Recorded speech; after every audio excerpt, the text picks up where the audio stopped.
I rise to support the demands for grants of the Ministry of Human Resource Development. The Honorable Minister is one of the most intellectual and experienced persons in the field of education and is well aware of the need for development of human potential in the areas of education, youth, women, and children. The allocation of funds for the various activities of the other four departments which constitute his ministry is no doubt in line with their requirements, about which I have nothing to say. My only humble request to the minister is that he should carry out an appraisal of the working of his ministry to find out if the purpose for which the money has been spent has really been achieved commensurate with the amount spent. To me, it seems that a lot more requires to be done in this respect, so that the fruits of quality education reach right down to the poorest of the country and the socially and economically backward classes. The purpose of good education is to make one really knowledgeable and respectable citizen of this country so that he is able to stand on his own feet and live a decent life. Character building plays an important role in this direction and has to be given its due place in education. It must be understood that good education is the foundation for nation's progress, and unless this foundation is made strong and everlasting, no structure constructed on it will stand firm and erect. Therefore, we must endeavor to provide quality education to all sections of the society, with particular emphasis on promotion and development of fundamental values like character building, national integrity, secularism, focus on environmental and population education, and so on.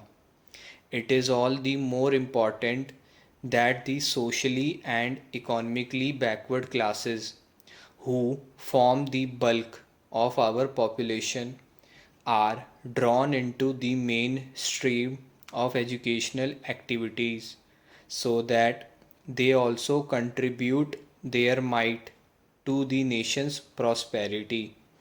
Unfortunately, this point seems to have escaped the attention in this year's budget, although there was a mention of it in the last year's budget.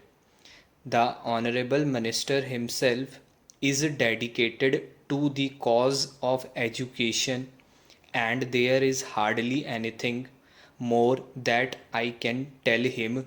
Nevertheless, I feel that a time has come for us to act, and if we miss this opportunity, we may repent for a long time to come, considering the deterioration in the moral standard of the society today.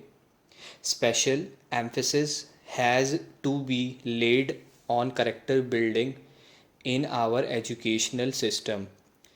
Children being more amenable to changes, character building should start for them right from the Anganwadi classes up to SSC classes.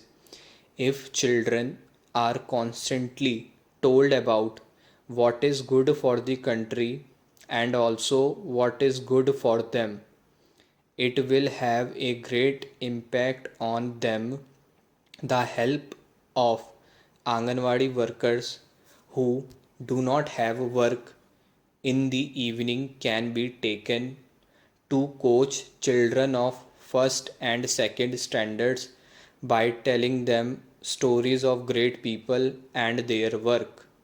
This could be supplemented by giving them books depicting the lives of great men and their noble deeds for reading at home, on which questions can be asked next day during coaching.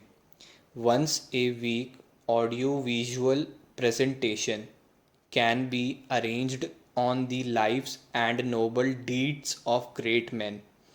I am sure this will have the desired effect much more faster.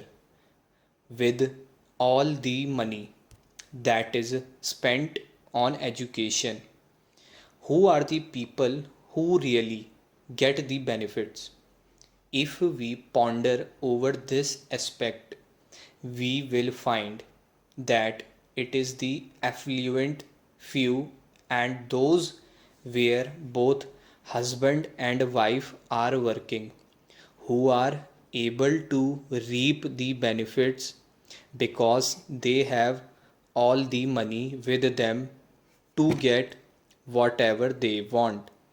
They can send their children to the best schools, buy costly books and aids, arrange special tuitions, and send them to special coaching classes to score good marks in competitive exams. Even if these children fail to get admissions to professional courses, their parents can always pay capitation fees and have them admitted. But what happens to SC, ST, and other economically and socially backward students? They just do not have the right type of atmosphere at home, which will motivate them to go to schools and study. Their parents, themselves being illiterate and poor, would prefer their children to help them in their work and earn money rather than spend time on studies. Under the circumstances, it would be nearly impossible for such students to compete with the city students and get admission to prestigious courses.